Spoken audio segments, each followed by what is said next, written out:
Jewellery Hanamkonda ప్రారంభోత్సవ offer flat 20% VA December 14 నుండి 22 వరకు. ఇది నిజంగానే స్పెషల్ వార్త అనుకోండి, లేకపోతే స్పెషల్ స్టోరీ అనుకోండి. ఇక్కడ కనిపిస్తున్న ఈమెను చూసిండ్రా? వెరీ నార్మల్ సాదా సీదా మహిళ. మనం జనరల్లీ అంటే ఎట్లా తెలంగాణకు సంబంధించిన కట్టు బొట్టు ఎట్లుంటుందో అట్లనే కనిపిస్తుంది. సరే, ఈమె దగ్గర ఉన్న పైసలు అవన్నీ ఆ స్టోరీ అయితే తర్వాత చెప్తా, కానీ ఇది చూడకండ్రి. ఫస్ట్ ఓన్లీ గీమన్ మాత్రమే చూడండి. వెరీ నార్మల్ మహిళ, మంచిగా చీర, ఆ తర్వాత గాజులు, కట్టు బొట్టు ఎవ్రీథింగ్ వెరీ నార్మల్. తెలంగాణలో ఎట్లయితే ఉంటారో అట్లనే కనిపిస్తుంది.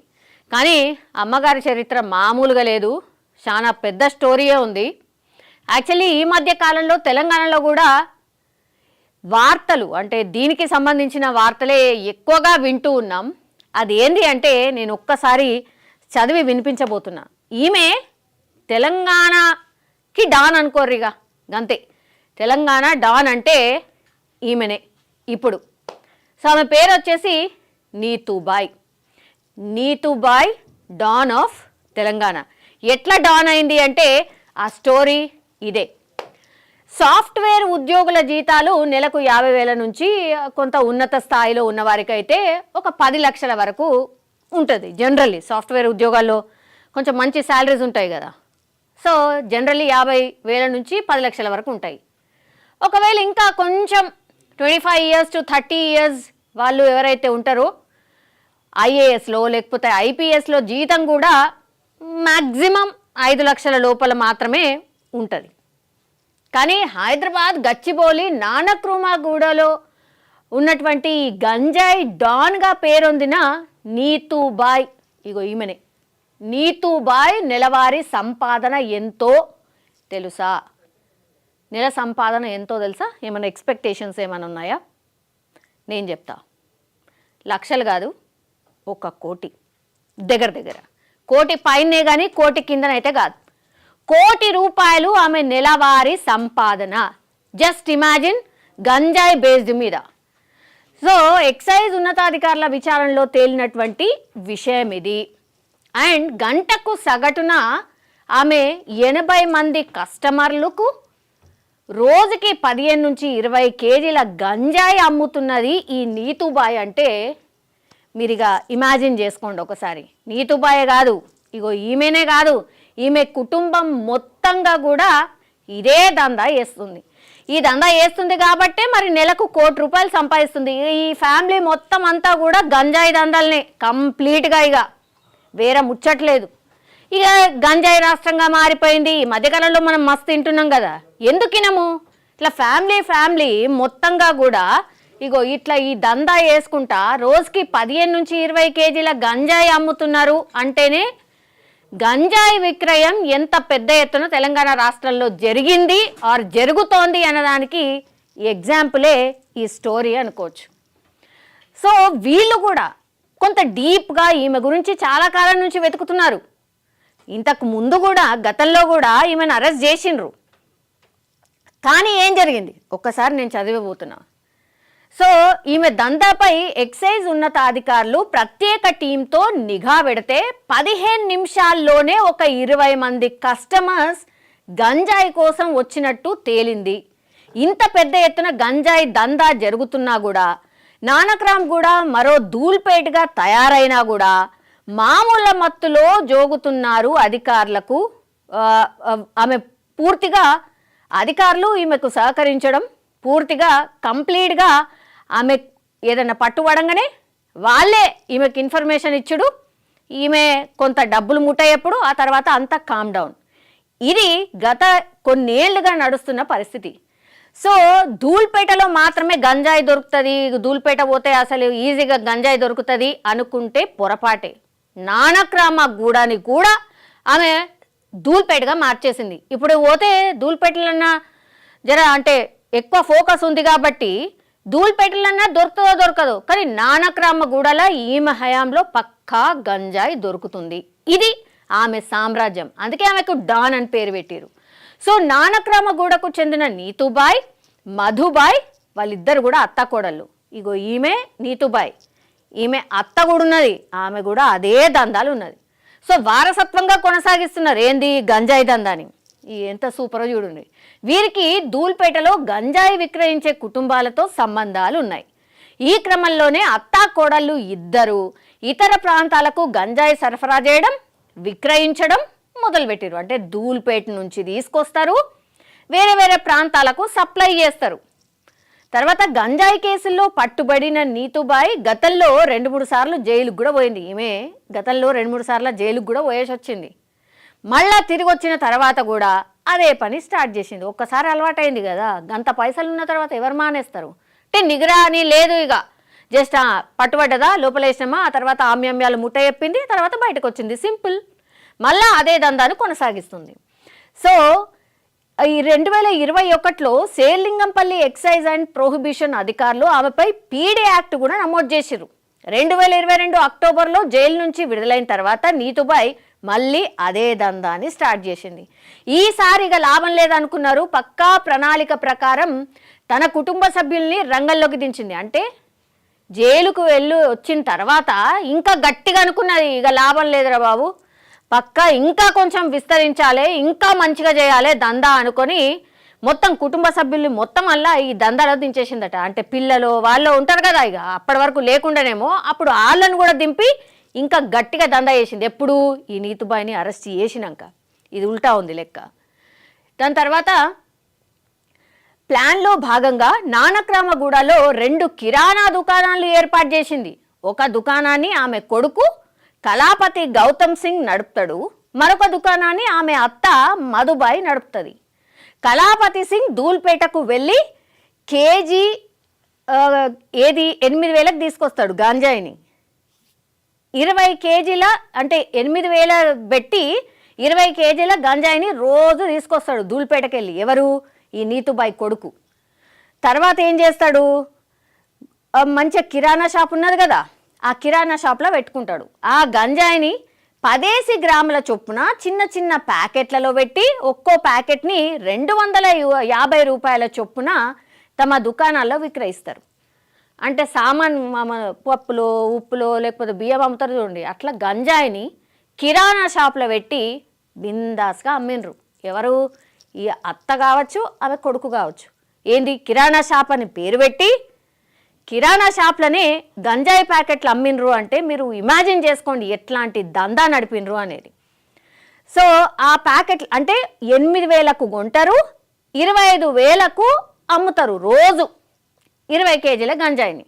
ఒక్కో కిలోకి 17,000 లాభం వస్తుంది. రోజుకి 20 కేజీల గంజాయి అంటే దాదాపుగా 3.4 లక్షల దందా రోజు ఆ కిరాణా షాపుల ద్వారా చేసిండ్రు. అంటే మీరు ఇమాజిన్ చేసుకోండి అసలు ఏంది ఇది. చాక్లెట్ల రూపంలో మనకు చిన్నపిల్లల స్కూళ్ళ దగ్గర కూడా దొరికినాయి అన్నారు కూడా. సో ఇదే అన్నట్టు పూర్తిగా ఒక 5 గ్రాములు 10 గ్రాముల చొప్పున వాళ్ళు ప్యాకెట్లు కట్టి ఎక్కడంటే అక్కడికి సప్లై చేసి పడేసిండ్రు. అంటే ఏ నిగ్రాని లేదు అని అనడానికి కాదు ఇక్కడ. యాక్చువల్లీ నిగ్రాని ఉంది, ఇదంతా జరుగుతుందని తెలుసు, ఆమ్యామ్యాలు ముట్టినాయి.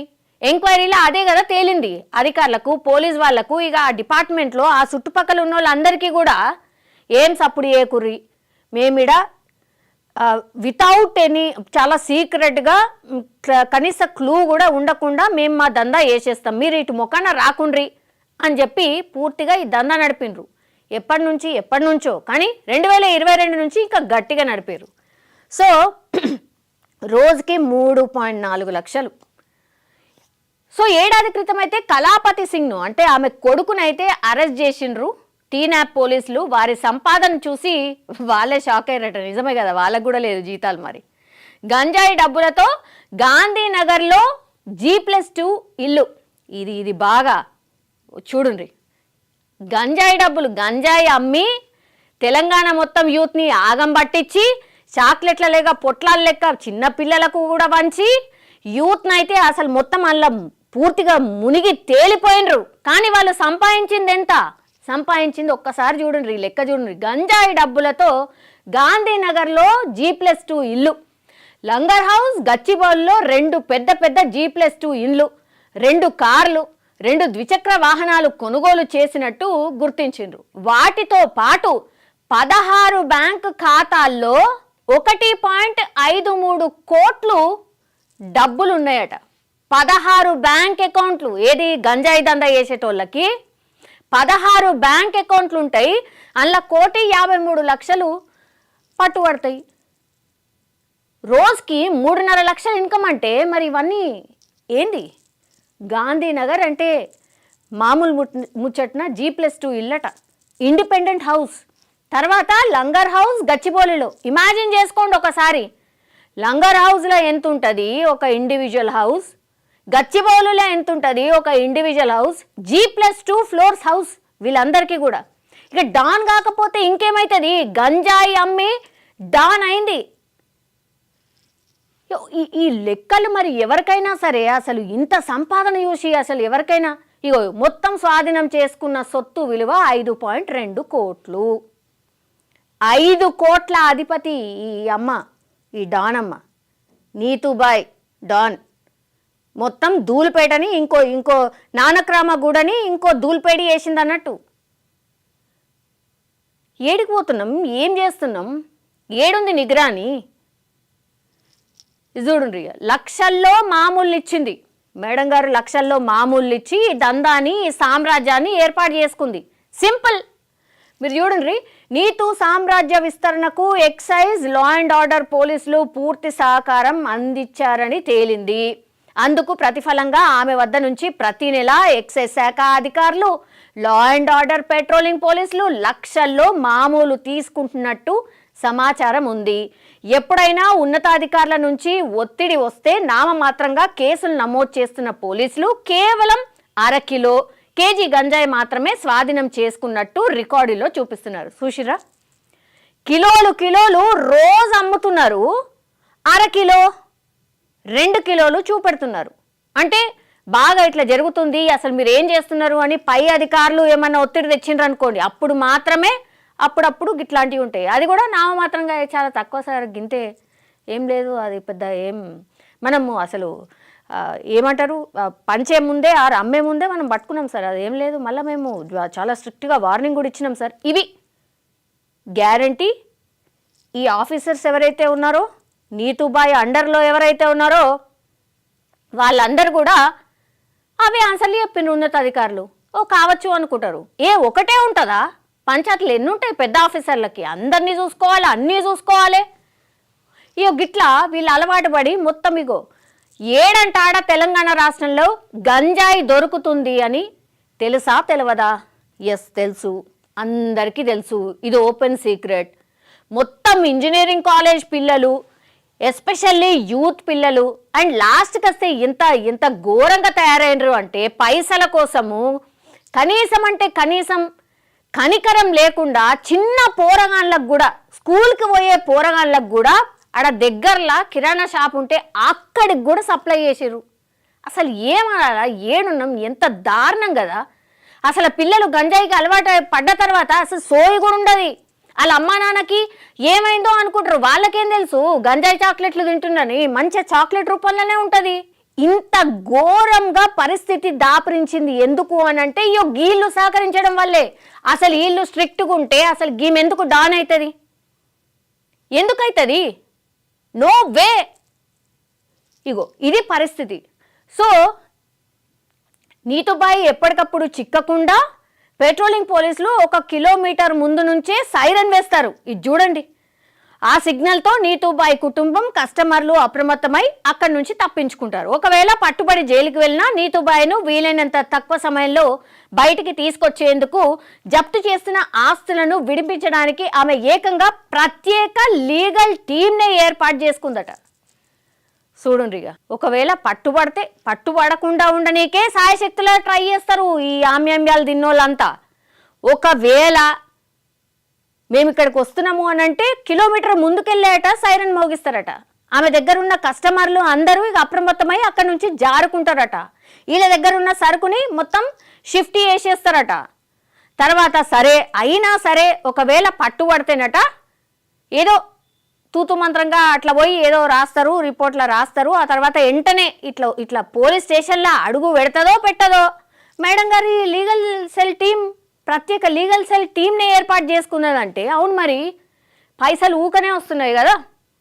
8,000 దందాకి 8,000 పెడుతున్నది, 17,000 సంపాదిస్తున్నది. రోజుల 3.5 లక్షల బిజినెసే చేస్తున్నది. లీగల్ సెల్ పెట్టుకుంటుంది, ఏమన్నా పెట్టుకుంటుంది. మరి ఏమున్నది అలా? ఏంది ఇది? ఇంత ఘోరము. ఈమె ఎదగడానికి కారణం ఎవరు? మీరే చెప్పండి. ఈమె ఎదగడానికి కారణం ఎవరు? పోనీ ఈమె ఎదిగిందా, ఇంకేం చేసిందా, అది అసలు పక్కన పెట్టుర్రి. తెలంగాణ రాష్ట్రంలో అసలు ఇంత గంజాయి ఎప్పుడన్నా మనం చూసినామా? క్వశ్చన్ చేస్తే చాలు అసలు దానికి సంబంధించి ప్రాపర్ ఆన్సర్ ఉండదు. మరి ఏంటి సార్ ఇక్కడ గింతగానం రైడ్లు అయినప్పుడు గింత కిలోల కొద్ది గంజాయి దొరుకుతుంది ఏంటంటే ఒక్కళ్ళ దగ్గర ఆన్సర్ ఉండదు. అంటే గతంలో ఇట్లా కిలోలు రవాణా అవుతుంటే కూడా చూసి చూడనట్టుగా ఉన్నారు అధికారులు. ఇప్పుడు ఈ సర్కార్ వచ్చిన తర్వాత గంజాయి లేని రాష్ట్రం చేస్తాం, డ్రగ్ లేని రాష్ట్రం చేస్తామని ఖచ్చితంగా చెప్పారు. కాబట్టే చాలా స్ట్రిక్ట్గా రైడ్స్ జరుగుతున్నాయి. అయితేనే కానీ ఈ నీతుబాయ్ లాంటి డాన్ మనకు బయటపడలే. ధూల్పేటని ఇంకో సెకండ్ ధూల్పేటను నానక్రమ గూడల్ని వేసింది అంటే ఈమె అసలు ఇక డాన్ కాకపోతే ఇంకేమవుతుంది? సరే ఇప్పుడు కేసులు వేసిండ్రు, ఇదంతా చిట్టా అంతా మొత్తం అంతా చెప్పారు కదా.